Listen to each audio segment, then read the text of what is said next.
Rabies, जिसको कि हम हाइड्रोफोबिया, लाइसा या फिर जलातंक के नाम से जानते हैं, ये एक ऐसा जूनोटिक डिजीज है जिसके बारे में शायद किसी को पता ना हो। And along with that India, जो कि वर्ल्ड में रैबीज से जड़ी डेथ्स में एक टॉप कंट्रीब्यूटर रहता है, वहाँ पे लोगों में इस वायरस के बारे में इंफॉर्मेशन रहना और भी बेहद इंपॉर्टेंट हो जाता है।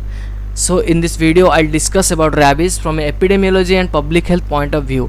इसके अलावा मैं इस वीडियो में rabies prevention and control point of view से इंडिया जो अचीवमेंट किया है and what still need to be implemented to gain complete control over rabies virus transmission in Indian settings, that we will discuss in this video. So hi, this is Dr. Radhakrishna and let's start this discussion about rabies virus. दुनिया भर में rabies आज 150 से भी ज़्यादा countries से report हो चुकी है। ग्लोबल सेटिंग्स में देखा जाए तो ए वेरी फ्यू कंट्रीज जैसे कि न्यूजीलैंड और Antarctica are completely free from lyssa virus. In context to India rabies के लिए एंडेमिक है। हाउएवर इंडिया के दोनों ही islands Lakshadweep and Andaman and Nicobar अपने जियोग्राफिकल पोजीशनिंग के लिए आज भी रैबीज वायरस से फ्री है। ग्लोबली रैबीज वायरस से एनुअली लगभग $8.6 बिलियन खर्च होता है, जो कि बहुत सारे पैरामीटर्स को मायने रखते हुए डिटरमाइन किया जाता है, जैसे कि lives lost in humans and animals due to rabies, treatment cost involve in affected humans and animals, pre and post vaccination and storage of vaccines and RIG. WHO की एक एस्टिमेशन के हिसाब से 40% ऑफ रैबिड डॉग बाइट्स 15 साल से नीचे बच्चों में ही होता है। और इंडिया जैसे कंट्री में जहां स्ट्रे डॉग की population is one of the main reason behind endemicity of rabies, वहां बच्चों में pre vaccination might be A quite useful step towards prevention of rabies in India. Endemic countries में हर 10 से 20 minute में rabies से किसी न किसी की मौत हो जाती है और ओवरऑल रैबीज से हर साल में अराउंड 60,000 डेथ होते हैं, जो कि प्राइमरीली कंट्रीब्यूट होता है डेवलपिंग कंट्रीज से, जो कि 99% of deaths due to rabies को कंट्रीब्यूट करते हैं। और एशिया एंड अफ्रीका लगभग 95% ऑफ डेथ्स को कंट्रीब्यूट करते हैं। When it comes to Asia, it alone contributes 60% of deaths due to rabies.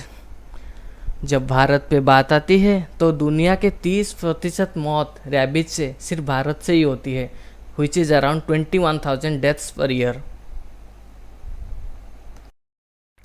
ये मैप से ये क्लियरली इंडिकेट होता है कि dog associated rabies is primarily a problem in continents like Asia, Africa and a part of South America.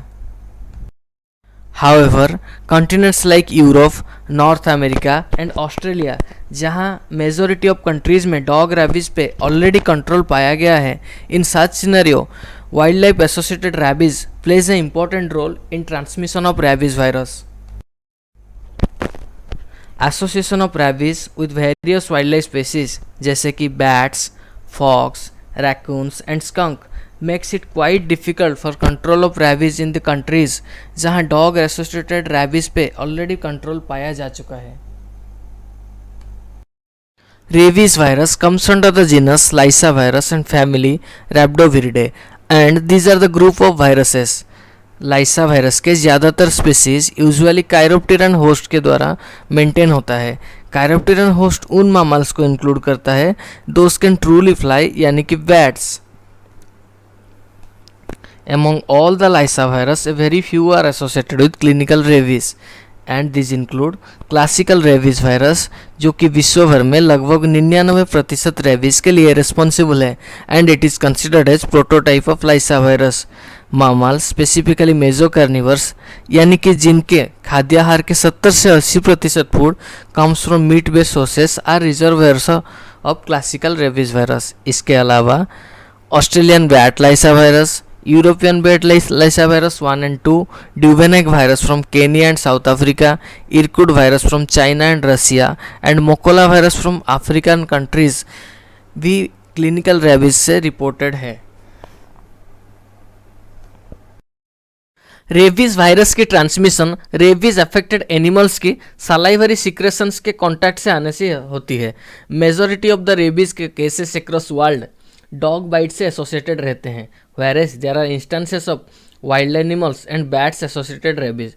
Additionally, there are reports of rabies virus transmission through organ transplantation and blood transfusion. Usually humans और domestic animals जैसे कि cattles, horses से rabies virus की transmission की खतरा बहुत कम रहता है। Therefore this species are considered as dead end host for this virus. World health organisation के हिसाब से रेबीज वायरस से एक्सपोजर को 3 हिस्सों में डिवाइड किया गया है। Category 1 where the skin is intact जैसे कि लीक्स ऑन इंटैक्ट स्किन और exposure of intact skin to secretions from suspected rabid animal.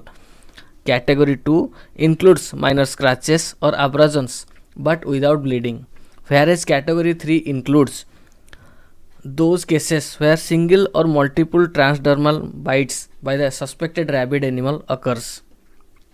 In case of Category 1, thorough washing of the affected site is sufficient to neutralize the virus, and it is also essential to at least wash the site for 15 minutes using soap water. Whereas in case of Category 2, along with thorough washing of the affected site, administration of the post-exposure vaccination is essential. And in case of Category 3, इन दोनों के अलावा administration of RIG, otherwise known as rabies immunoglobulin, is administered at the site of the bite to neutralize the virus. हर साल सितंबर 28 को world rabies day celebration किया जाता है in the memory of death anniversary of Louis Pasteur, the person who was behind development of first effective rabies vaccine which was a neural tissue based vaccine. World rabies day के द्वारा लोगों में rabies के बारे में awareness किया जाता है। Along with necessary steps are also taken to strengthen prevention of rabies virus. Various leading global organisations जैसे कि World health Organization, World Organisation for Animal Health, Pan American Health Organization, Centre for Disease Control and Prevention और important global non government organisation जैसे कि Global Alliance for Rabies Control are contributing actively towards celebration of World rabies Day. Although rabies affected clinical cases में death almost certain है, however effective pre and post wise vaccination strategy को follow करते हुए इस disease को almost 100% prevent किया जा सकता है। विश्व स्तर के लीडिंग ऑर्गेनाइजेशंस जैसे कि WHO, OIE, FAO और NGO जिसका नाम है global Alliance for Rabies control has made collaboration जिसको हम पॉपुलरली यूनाइटेड अगेंस्ट रेबीज के नाम से जानते हैं। Primary aim of the collaboration is to attain zero deaths due to rabies associated with dog bite by the year 2030. Following the global footprints, now India is also aiming towards elimination of dog-mediated rabies by the year 2030. उसके लिए एक national action plan formulate किया गया है which is abbreviated as NAPRE. NAPRE को one health approach के साथ draft किया गया है जिसको ministry of health and family welfares के अलावा other ministries, central government and state government organisations and NGOs are collaboratively working towards elimination of rabies.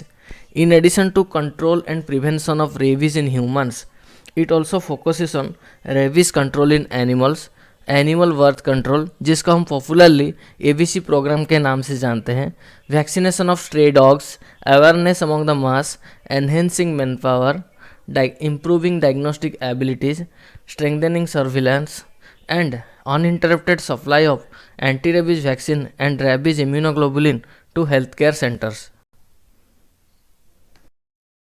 Central bureau of health intelligence के data के हिसाब से there is a continuous decline in number of rabies cases across these years, and states like Chhattisgarh, Punjab, Haryana, Uttar Pradesh, Uttarakhand, Jammu and Kashmir has reported comparatively less number of rabies cases as compared to other states. India में dog mediated rabies पे control पाने के लिए जो की issues है उसको identify करना बेहद इंपॉर्टेंट है। जो सबसे बड़ा इंपॉर्टेंट कंसर्न है वो है huge and unchecked street dog population. Animal welfare board of India ये बात को रिकॉग्नाइज करता है कि although animal birth control rule 2001 से इम्प्लीमेंट हो चुका है, हाउएवर म्यूनसिपलिटी बॉडीज इसका एग्जीक्यूशन बहुत पोरली करते हैं। मोस्ट ऑफ द केसेस में डॉग्स को एक लोकेशन से दूसरे लोकेशन को ट्रांसलोकेट किया जाता है, जो कि rabies control point of view से बिल्कुल ही इनइफेक्टिव है। Therefore there is a need of a special drive to castrate male dog populations not only in urban bodies but also in rural areas where the issue is grossly neglected. इसके अलावा हमें colony में या फिर community के अंदर garbage dumping को strictly prohibit करना चाहिए। ऑल्सो कम्युनिटी के अंदर स्ट्रीट डॉग फीडिंग को डिस्करेज करना चाहिए। हाउएवर आर्टिकल 51A(g) को ध्यान में रखते हुए we can not simply force someone to stop feeding to street dogs.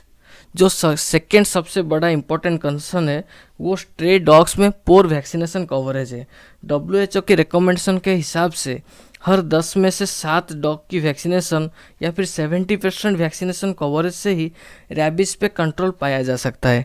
Current scenario में अभी कंट्री में स्ट्रे डॉग की वैक्सीनेशन के लिए कोई भी स्पेशल ड्राइव नहीं चल रहा है।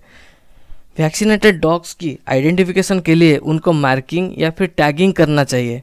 ओरल रेबीज वैक्सीनेशन की इंट्रोडक्शन से it can be quite useful to reach herd level immunity. Thailand में oral rabies vaccination has already been successfully implemented to vaccinate 65% of the stray dogs. Despite all the efforts, maintaining cold chain is the utmost necessary. Otherwise, whole efforts may go in vain. Otherwise, novel technologies को use करके ऐसे vaccine develop करना चाहिए which can be stable at room temperature.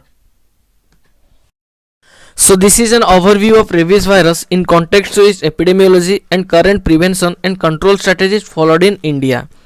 अगर आप rabies virus के दूसरे aspects में जानने के लिए इंटरेस्टेड हैं, जैसे कि इसके pathogenesis and its current diagnostic and treatment protocols, please let me know in the comment box. Thank you very much for watching the video. Please share the video among others and subscribe to my channel for more updates. Thank you very much.